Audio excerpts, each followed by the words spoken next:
Cosplay here. In this video I'm going to show you how I made my Korra wig.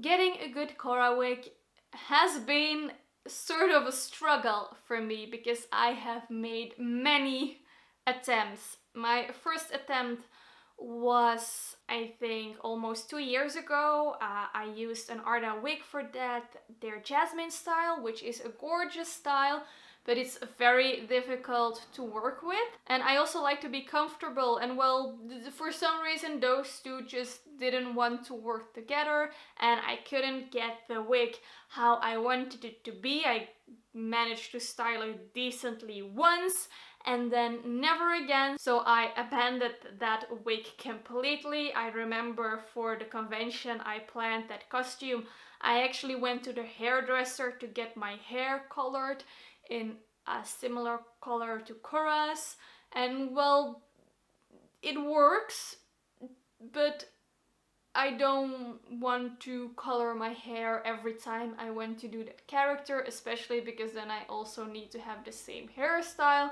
every time, and it's just way too inconvenient. Then I once just threw a wig together very quickly because I wanted to wear the cosplay again when I went to Japan Expo when I was in a wheelchair. It was doable, but not how I wanted it to be.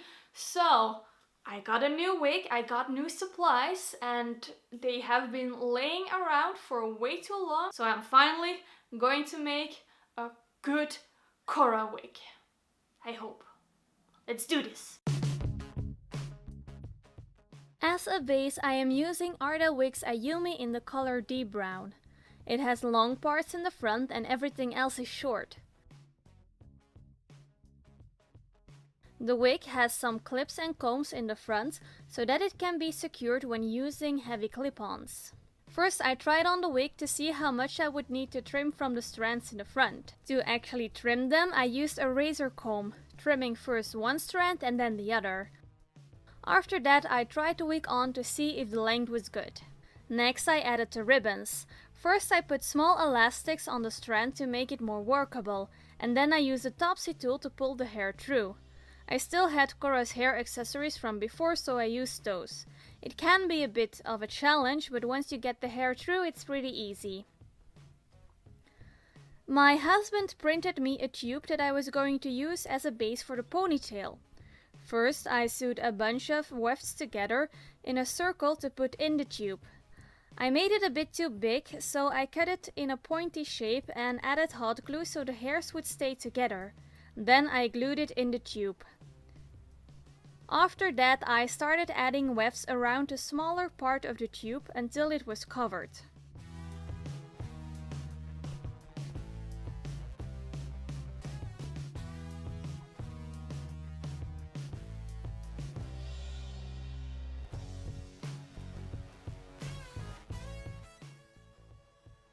For the next step, I pulled the hair ribbon over the tube and now we have a ponytail.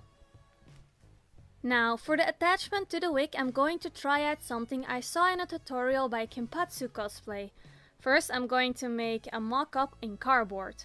I drew a cross, cut that out and made a hole for the bolt. The idea being that the cross keeps the ponytail in place. I secured the mock-up to get an idea if it would work, and then it was time to make the real thing. For this I used Worbla. I cut out the cross twice to get a sturdier base. Then I made a hole for the bolt and shaped it around my wig head. I did not sew the cross in the wig because I want my ponytail to be detachable and the wig easy to wash. I put everything together and I think it looks great on the wig head. So now I have to see if it also looks good on me.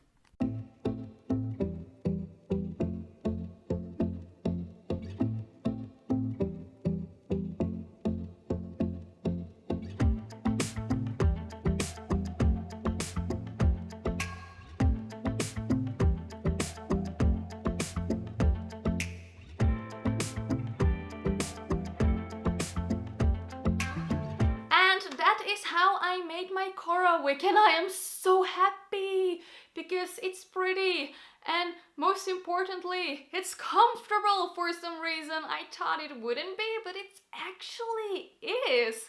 and I'm very pleased with how it looks. I do think it can improve and I can do better, but there can always be my Korra wig attempt 5. Not today though. For now, I am super happy with the result, and well, that will be it for this video. I hope you enjoyed it and that it was interesting for you. Thank you for watching and bye!